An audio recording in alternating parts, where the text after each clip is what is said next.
오늘 말씀은 기적의 의미에 대한 내용입니다. 우리 성도님들 기적을 믿으십니까? 예, 할렐루야. 우리가 믿는 예수님은 무능한 분이 아니십니다. 또 교회도 무능하지 않습니다. 성도도 무능하지 않습니다. 우리는 예수님의 이름이 있습니다. 예수님의 이름은 능력이고 또 복음은 구원을 베푸시는 하나님의 권능이다. 이렇게 말씀을 하셨습니다. 한국교회 성장기 때 기적이 많이 일어났다 하는 보고들을 아마 다 알고 계실 것입니다. 제가 직접 들은 간증만 해도 많습니다. 한 번은 시어머니가 말기암에 걸리셔서 배에 복수가 차고 임산부가 배가 나온 것처럼 그렇게 배가 나오신 분이 계셨는데 전도받고 교회 첫 예배 왔는데 그날 밤에 핏똥을 사셨어요. 그리고는 암덩어리가 다 떨어져 나가고 예수님 믿고 건강하게 사시는 역사가 있었습니다.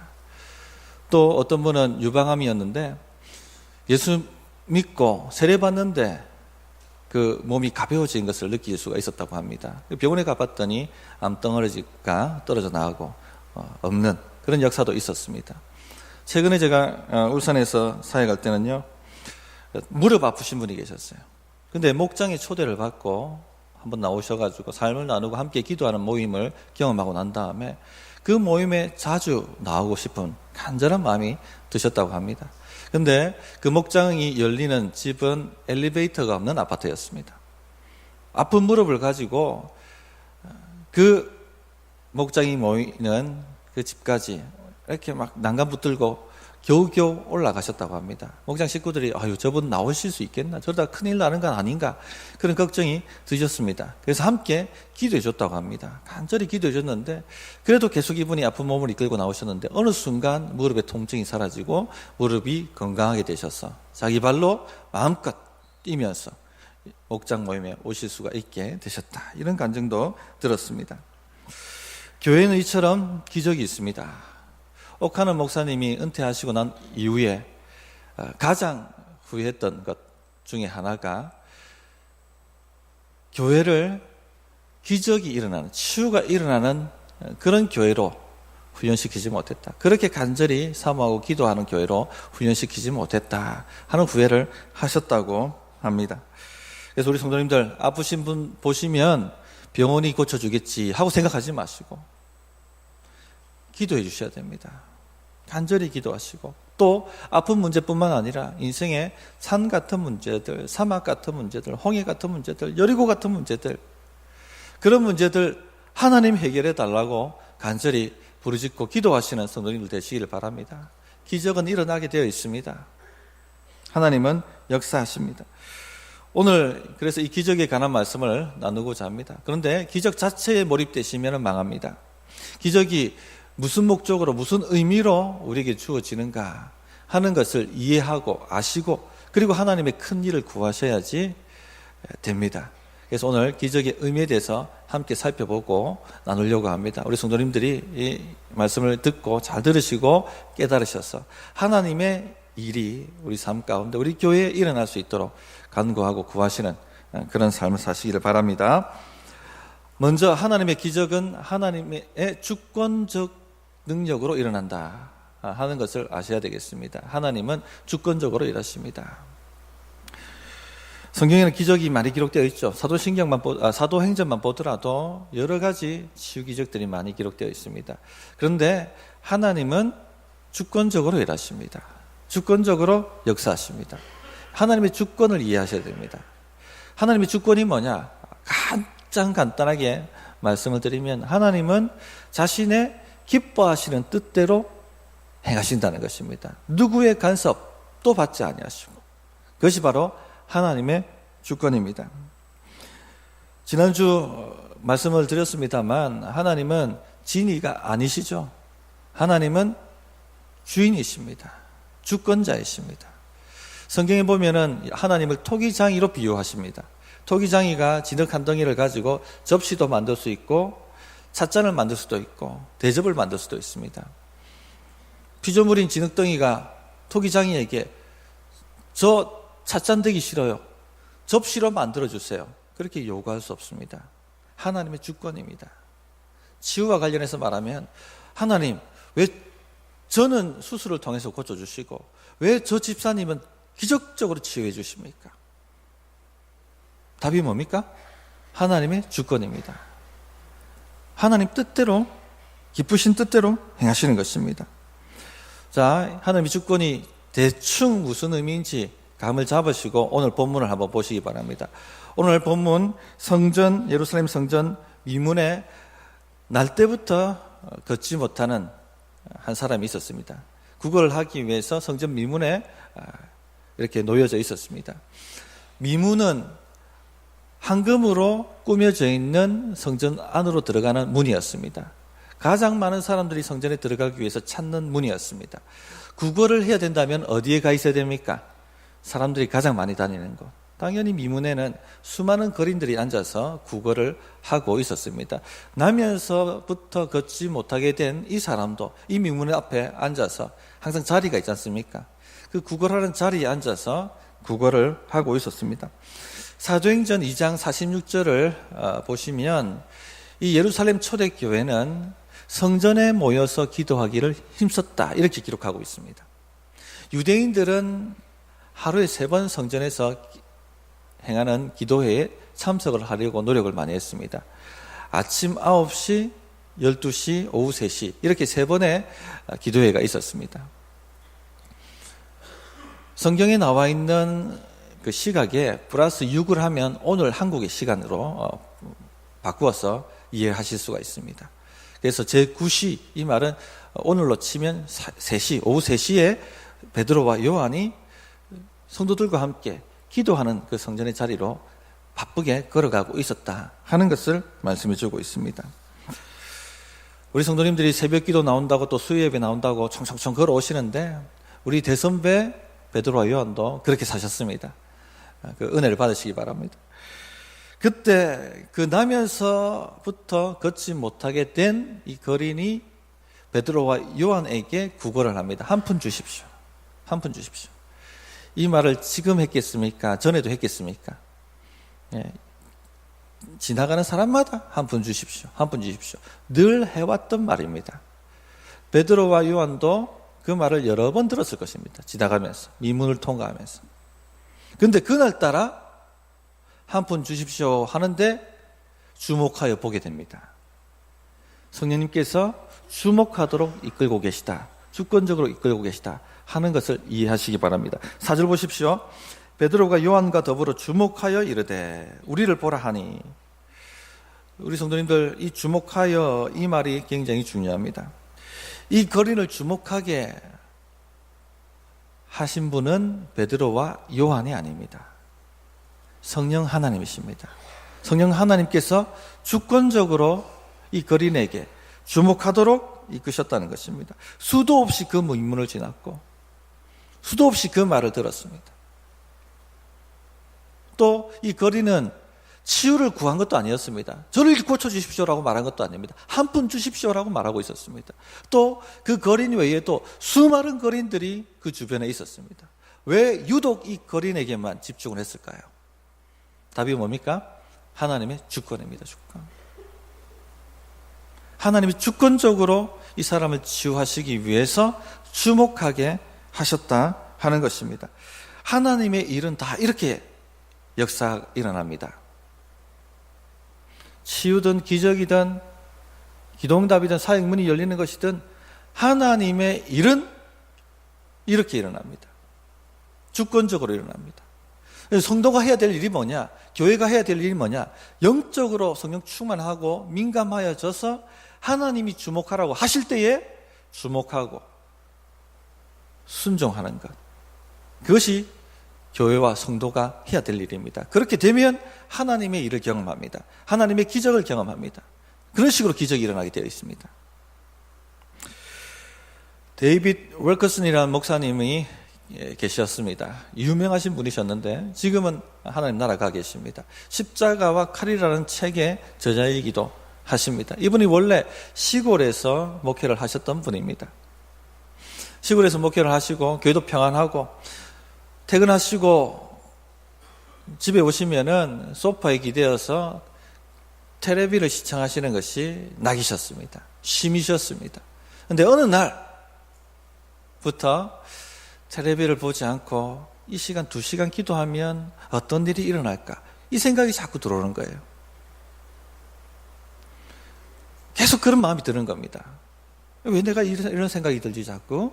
내 마음에 왜 이 생각이, 주목하라고 지금 말씀하시는 겁니다. 하나님께서. 이걸 캐치할 수가 있어야 되는 겁니다. 하도 그런 마음이 자꾸 드니까. 그런데 이분의 낙은 소파에 기대어서 그날 저녁에 텔레비를 보면서 쉬는 겁니다. 그런데 그걸 자꾸 기도하라고 하니까 너무나도 부담이 들었던 것입니다. 그래서 하나님, 제가 이 텔레비를 중고시장에 내놓겠습니다. 판다고 내놓았을 때에 30분 만에 사겠다는 사람이 나타나면 하나님의 뜻인 줄 알고 텔레비 팔아버리고 그 시간 기도하겠습니다. 2시간씩. 그렇게 기도를 드렸습니다. 설마 30분에 팔리겠는가? 그렇게 안 팔리거든요. 그런데 그 텔레비를 내어놓자마자 팔려버리고 맙니다. 꼼짝없이 기도하게 되신 것이죠. 그래서 그 저녁에 기도하기 시작하셨습니다. 그렇게 영적으로 민감해 가시고 난 다음에 어느 날 기도하려고 하는데 그 탁자 위에 놓여 있는 미국의 유명한 잡지, 시사 잡지죠. 라이프지가 자꾸 눈에 들어오는 겁니다. 기도해야 되는데 왜 마음이 자꾸 방해받지? 자꾸 라이프지에 눈이 가는 겁니다. 영적으로 민감해져 있으니까 주목하게 하시는 거죠. 하나님, 저 잡지를 들고 읽으라고 지금 말씀하고 있는 거죠. 그리고 그 잡지를 들어서 읽습니다. 그런데 거기에 무슨 기사가 실려 있었냐면 뉴욕의 10대 갱들이 마약을 하고 사람을 살인한 그 기사가 실려 있는 겁니다. 그런데 그 기사를 보자마자 마음에 깊은 아픔과 슬픔이 올라오면서 눈물을 하염없이 쏟아놓게 되는 겁니다.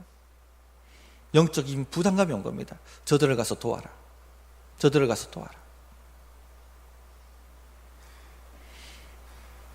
그 부담감을 견디지 못하시고 교회에 사임을 하시고 아무 연고가 없는 뉴욕으로 홀로단신으로 들어갔습니다. 그리고는 10대 갱들을 만나고 10대 마약 중독자들을 만나고 그들에게 십자가 복음을 전하고 변화시키기 시작합니다. 돕는 손길들이 오고 센터를 건립하고 그리고 수많은 청소년들이 마약에서 벗어나고 갱 활동하는 데서 벗어나고 예수님을 만나는 기적적인 역사가 일어나게 됩니다. 그것을 영화로 만든 것이 십자가와 칼이라는 영화입니다. 지금도 있어요. 한번 찾아서 보시면 좋으실 것 같습니다. 그 책이 바로 또 만들어진 것이 십자가와 칼이라는 책입니다. 하나님의 일은 이런 식으로 일어난다는 겁니다. 왜 수많은 목사님들 중에 그분이었을까요? 하나님의 주권입니다. 우리가 할 일은 하나님이 일하신 것을, 주목하게 하시는 것을 깨닫고 순종하는 것입니다. 그러면 하나님의 기적과 하나님의 큰 일을 경험하게 되는 것입니다. 주목하여 본다는 것이 바로 이런 의미다 하는 것을 깊이 마음에 새기시기 바랍니다. 그런데 이런 성령님의 인도하심을 받는 영적으로 민감해지는 방법이 뭡니까? 기도입니다. 지금 베드로와 요한이 이 거린에게 주목하는 그 타임이 어떤 타임이었습니까? 제9시 기도하러 가다가 성령의 주목하게 하심을 경험하게 되는 것입니다. 저는 우리 교회가 또 우리 성도님들이 이 성령의 주목하심을 잘 분별해서 순종해서 하나님의 역사가 일어나는 그런 교회 성도 되기를 정말로 사모하고 바랍니다. 하나님은 원하십니다. 그런데 우리가 민감하지 않으면 아무리 하나님 주목하게 하시려고 하더라도 놓쳐버리고 맙니다. 그래서 기도가 있어야 되는 겁니다. 하나님이 어떤 사람을 하나님의 일꾼으로 쓰시려고 한다면 그 사람을 기도하게 만드십니다.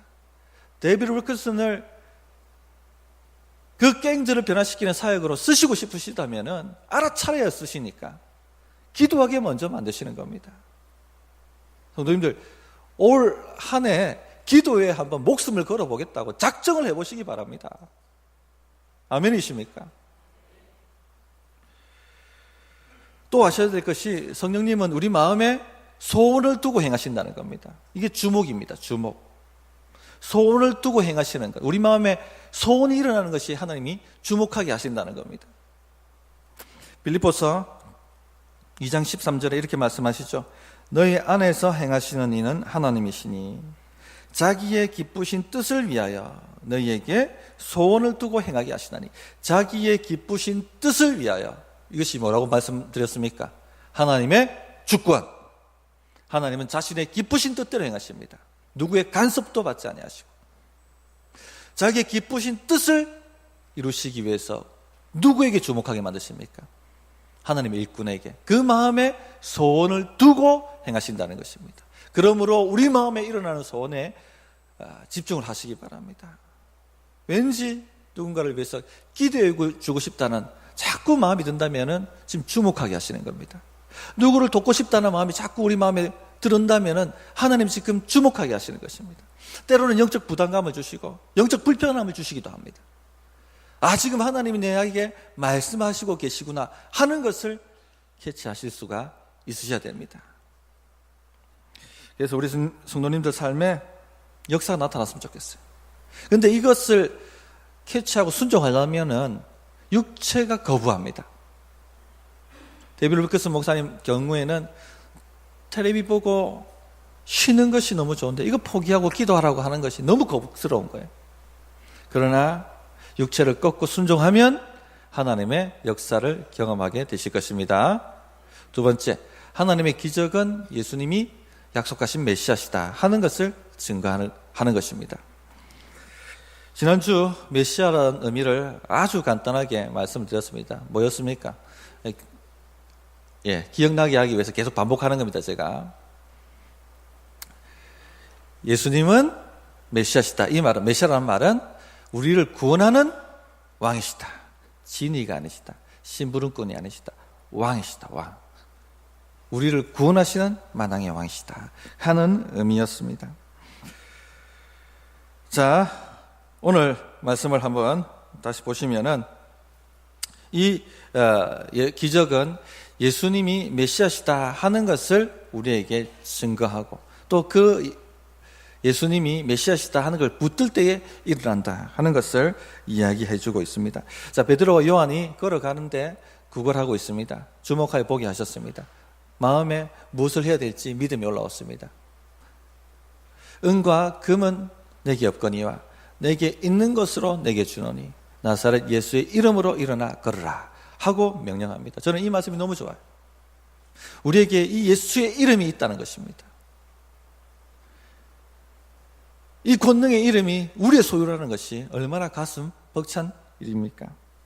어쨌든 간에 베드로가 믿음을 가지고 이 사람의 손을 붙들고 이렇게 세우는데 한 번도 걸어본 적이 없는, 한 번도 움직여 본 적이 없는 발목과 힘줄과 인대와 그 근육들이 힘을 얻어서 일어나기 시작하는 겁니다. 한 번도 걸어본 적이 없는 사람이 일어나 뛰고 걷고 하나님을 찬양하기 시작했습니다. 그래서 수많은 사람들이 몰려들었습니다. 이게 무슨 일이냐? 어찌된 일이냐? 솔로몬 행각에 모였고 베드로와 요한을 주목하여 봅니다. 그때 이 베드로가 일어나서 이 기적의 의미가 무엇인지 하는 것을 설교합니다. 12절입니다. 베드로가 이것을 보고 백성에게 말하되 이스라엘 사람들아 이 일을 왜 놀랍게 여기느냐? 우리 개인의 권능과 경건으로 이 사람을 걷게 한 것처럼 왜 우리를 주목하느냐? 자, 자신들이 걷게 한 것이 아니라고 얘기하고 있는 거죠. 그럼 누가 한 것입니까? 예수님이 하신 것입니다. 13절을 보십시오. 아브라함과 이삭과 야곱의 하나님 곧 우리 조상의 하나님이 그의 종 예수를 영화롭게 하셨느니라. 영화롭게 하셨다. 기적의 목적은 예수님을 영화롭게 하는 것, 예수님을 증거하는 것입니다. 16절 보면 이 기적의 의미를 더 분명하게 말씀하고 있죠. 그 이름을 믿음으로 그 이름이 너희가 보고 아는 이 사람을 성하게 하였나니 예수로 말미암아 난 믿음이 너희 모든 사람 앞에서 이같이 완전히 낫게 하였느니라. 이처럼 기적은 예수님이 메시아이심을 우리에게 강력하게 증거하기 위해서 일어납니다. 하나님은 이 능력을 낭비하시지 않습니다. 목적을 가지고 능력을 베푸십니다. 그 목적이 뭐냐? 예수님이 메시아시다 하는 것입니다. 그래서 신약 성경을 보면 이 기적들이 다 메시아하고 연관됩니다. 하나도 낭비되지 않아요. 다 메시아하고 연관되는 겁니다. 그래서 이 기적을 신약 성경에는 표적이라고 얘기합니다. 뭘 가리킨다는 거죠. 우리가 표지판을 볼 때에 그 표지판 자체가 의미가 있는 게 아닙니다. 그 표지판이 가리키는 것이 의미가 있는 거죠. 표지판의 역할은 가리키는 겁니다. 기적 자체의 의미가 있는 게 아닙니다. 기적 자체의 목적이 있는 것이 아닙니다. 기적이 가리키는 것이 목적이 있는 것입니다. 기적이 가리키는 것은 우리가 어떤 응답을 받든지 어떤 치유를 받든지 어떤 역사가 우리 삶 가운데 일어나든지 간에 그 모든 것이 예수 그리스도를 가리키고 있다 하는 것을 깨닫고 아셔야만 합니다. 그래서 사도행전 2장 22절에 보면 이렇게 결정적으로 말씀하시죠. 이스라엘 사람들아 이 말을 들으라. 너희도 아는 바와 같이 하나님께서 나사렛 예수로 큰 권능과 기사와 표적을 너희 가운데서 베푸사 너희 앞에서 그를 증언하셨느니라. 큰 권능, 기사, 표적은 예수님을 증언하기 위해서 일어난다 하는 것입니다. 자, 기적이 그 자체의 목적이 있는 것이 아니라 예수님이 메시아의 이심을 증거하는 데 목적이 있다 하는 것을 아시고 마음 깊이 새기시기 바랍니다. 그래서 하나님의 큰 일을 안전하게 구하실 수가 있게 되는 겁니다.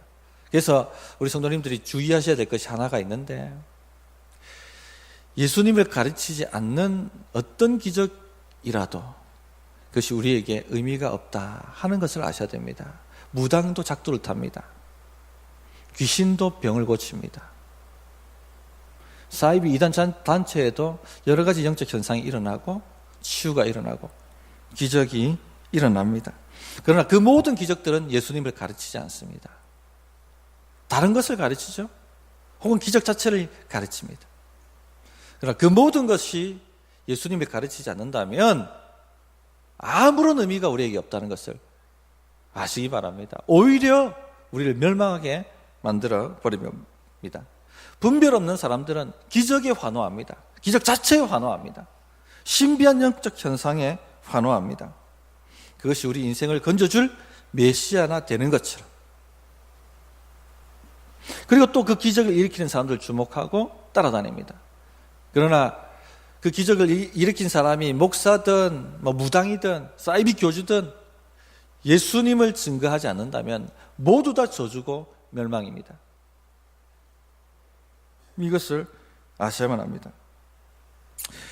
한때 우리 90년도 한국 교회를 강타했던 할렐루야 기도원이 있었죠. 아십니까? 김계화 원장 손에서 성령의 불이 나가서 살을 찢고 암덩어리를 녹인다 하는 성령 수술, PD 수첩에도 나왔습니다. 할렐루야 기도원 생수터에 있는 생수를 뿌리든지 마시면 병이 낫는다, 이런 주장들을 했죠. 이단으로 정죄받았습니다. 그런데 할렐루야 기도원에서 기적이 없었느냐? 있었습니다. 제가 아는 분도 자궁암으로 말기암 판정을 받고 얼마 살지 못한다고 사망 선고를 받았습니다. 마지막 들어간 것이 할렐루야 기도원이었습니다. 거기서 한 주 기도하는데 암덩어리가 다 떨어져 나가고 살았습니다. 40년을 사셨어요. 40세에 발병해서 치유받고 40년을 사셨어요. 80세까지. 그런데 그 기적이 예수님께로 인도하지 않고 누구에게로 인도하는 것이 문제입니까? 김계화 원장에게로 인도하는 게 문제입니다. 김계화 원장이 주장하는 게 뭡니까? 내 말이 성령의 말이다. 성경을 뛰어넘어 버리죠. 내 말이 성령의 말이다. 23절을 보십시오.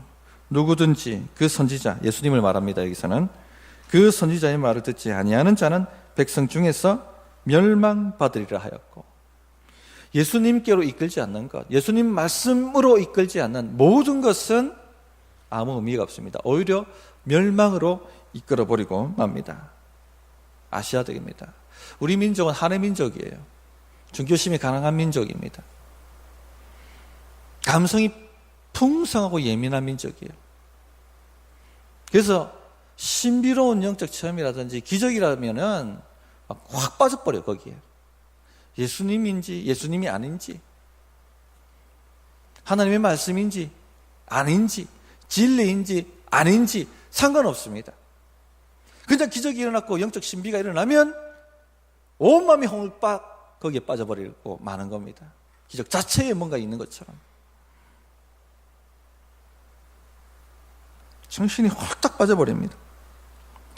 우리 성도님들 기도하면 신비한 영적 체험들이 일어납니다. 환상을 보기도 하고 방언하기도 하고 통역하기도 하고 때로는 치유가 일어나기도 하고. 그러나 그 모든 것이 예수님께로 이끄지 않으면 아무 의미가 없습니다. 오히려 망하게 되는 겁니다. 제가 굉장히 가슴 아픈 일이 하나 있습니다. 귀신 들려서 일상적인 삶을 살지 못하던 자매가 있었습니다.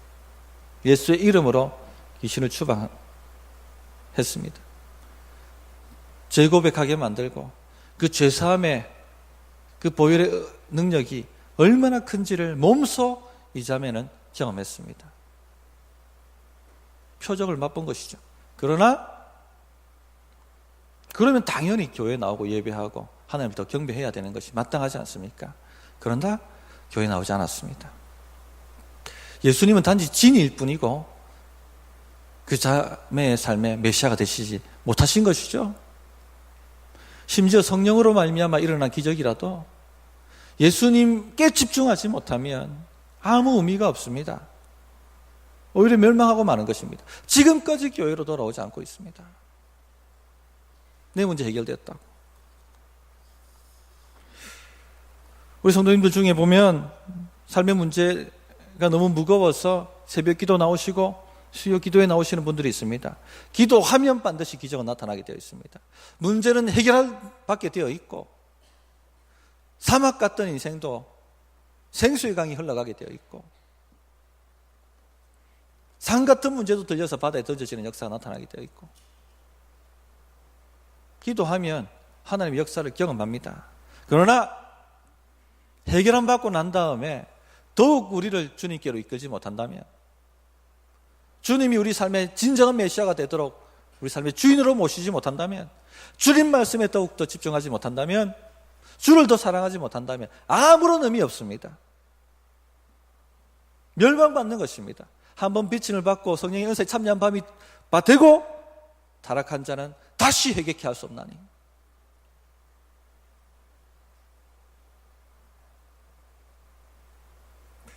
예수님이 우리 삶에 진실된 진정한 메시아가 되신다 하는 것을 붙드셔야 되는 겁니다.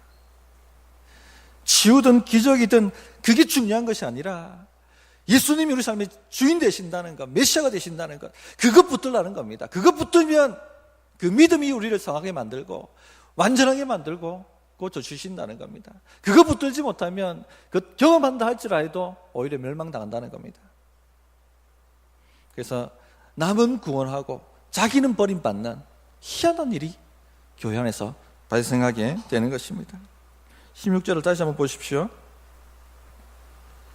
그 이름이 너희가 보고하는 이 사람을 성하게 하였나니 예수로 말미암아 난 믿음이 완전히 낫게 하였느니라. 가장 중요한 것이 예수님이 메시아이시다 하는 것을 붙드는 겁니다.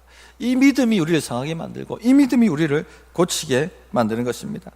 성도님들, 다급한 일 당할 때에 예수님이 메시아의 힘을 붙들고 계십니까? 당황하고 우왕좌왕하고 걱정하고 낙심하고 이러고 있지는 않습니까? 예수님이 우리 삶의 모든 순간 모든 일에 메시아로서 모시고 있는지 하는 것을 스스로 점검해 보셔야만 합니다. 우리를 성하게 만들고 있는지, 우리 마음을 평안하게 만들고 있는지, 쉽게 온전히 맡기게 만들고 있는지 하는 것을 점검해 보시라는 것입니다. 저도 이것 갖고 싸우고 있습니다. 우리가 평생 싸워가야 됩니다. 때때로는요 걱정, 근심이 찾아옵니다. 마음의 평강이 깨어집니다. 그런데 따지고 보면 결국 예수님이 메시아의 힘을 붙잡지 못했기 때문에 이런 일들이 일어나는 것입니다. 예수님이 메시아의 힘을 믿으면요 말씀대로 순종하며 살 능력이 생깁니다. 그런데 예수님이 메시아이심을 믿지 못하니까 말씀대로 못 사는 겁니다. 왜? 그렇게 살면 죽을 것 같으니까. 이 세상에서 도태될 것 같으니까. 자기 힘과 자기 능력으로 살아갈 수밖에 없는 거예요. 그게 멸망의 길인지도 모르고. 어떤 목사님이 그런 말씀하셨습니다. 교회는 어느 순간부터 예수 이름의 권세를 잊어버렸다. 능력으로 사람들을 끄는 것이 사라져버렸다. 요즘 교회가 무엇으로 사람들을 끌고 있습니까? 개그맨 불러다가 간증시키고, 연예인 불러다가 노래하게 만들고, 심지어는 마술쇼까지 해서 사람들을 끌고 있습니다. 얼마나 능력이 없었으면. 그것도 돈 많은 교회들이 그렇게 합니다. 그 한 사람 부르는데 1,000,000원씩 드는데. 얼마나 능력이 없었으면 우리가 이 능력을 회복하셔야 되는 겁니다. 우리 교회가 이 능력을 회복해서 하나님이 마음껏 쓰시는 교회가 되도록 만들어 가야 됩니다. 아멘이십니까? 메시아의 심을 그렇다면 놓치지 말고 우리 일상에서 붙드셔야 됩니다. 그래서 이 베드로의 설교를 듣고 난 다음에 사람들이 찔림을 받고 우리가 어떻게 해야 되는고 하고 질문합니다. 19절을 보십시오. 19절 베드로가 이렇게 얘기하죠. 그러므로 너희가 회개하고 돌이켜 너희 죄 없이 함을 받으라. 이같이 하면 새롭게 되는 날이 주 앞으로부터 이를 것이요 새로운 날, 구원의 날, 만유가 회복되는 날이 이를 것이다. 하나님은 우리가 살기 원하십니다. 치유받기 원하십니다. 이렇던 모든 것을 회복하기를 원하십니다. 어떻게 해야 됩니까? 회개하셔야 됩니다. 돌이켜 주께로 나아가야 됩니다. 무슨 죄로부터 회개해야 된다고 말씀하고 있습니까? 다시 13절, 14절을 보시기 바랍니다. 너희가 그를 넘겨주고 빌라도가 놓아 주기를 결의한 것을 너희가 그 앞에서 거부하였으니 14절 너희가 거룩하고 의로운 일을 거부하고 도리어 살인한 사람을 놓아 주기를 구하매 15절 생명의 주를 죽였도다. 거부하고 넘겨주고 죽였도다. 누구를요? 예수님을. 자신의 삶의 메시아가 되지 못하도록 거부하고 넘겨주고 죽였도다. 이것이 유대인들의 죄입니다. 회개하고 돌이키라. 주께로 돌이키라. 예수님을 메시아로 모셔드리라. 마찬가지입니다. 우리 성도님들 일상에서 우리 예수님을 메시아로 인정하지 못하신다면 거부하고 넘겨주고 생명의 주를 죽이는 죄와 동일한 것입니다. 매 순간마다 예수님이 우리 삶의 메시아가 되시도록 붙드는 것, 그것이 회개고 돌이키는 것입니다. 그리하면 새로운 날이 이를 것이라. 우리 성도님들의 삶에 새로운 날이 이를 것입니다. 우리 성도님들의 가정에 새로운 날이 이를 것입니다. 우리 성도님들의 일터에 새로운 날이 이를 것입니다. 우리 교회에, 우리 공동체에 새로운 날이 이를 것입니다. 아멘이십니까? 말씀을 정리합니다. 기적의 의미 3가지입니다. 첫째, 하나님이 주권적으로 일하신다. 교회가 할 일은 뭡니까? 성령 충만해서 민감하게 주목하게 하실 때 깨닫고 순종하는 것입니다. 그러면 기적을 경험합니다. 하나님의 큰 일을 경험합니다. 둘째, 예수님이 메시아이심을 증거합니다. 예수님이 메시아이심을 붙들고 씨름하셔야 되는 겁니다. 매 순간 모든 일에 그것이 답입니다. 셋째, 그렇기 때문에 매일매일 우리 주님이 우리 삶의 주인 되지 못하신 영역이 있다면 회개하고 돌이켜야 한다는 것을 말씀드렸습니다. 오늘 이 말씀을 통해서 우리 성도님이 결단하시고 우리 교회의 큰 역사들이, 하나님의 귀한 일들이 많이 일어나기를 바랍니다. 어떻게 응답해야 될지 1분간 기도하겠습니다.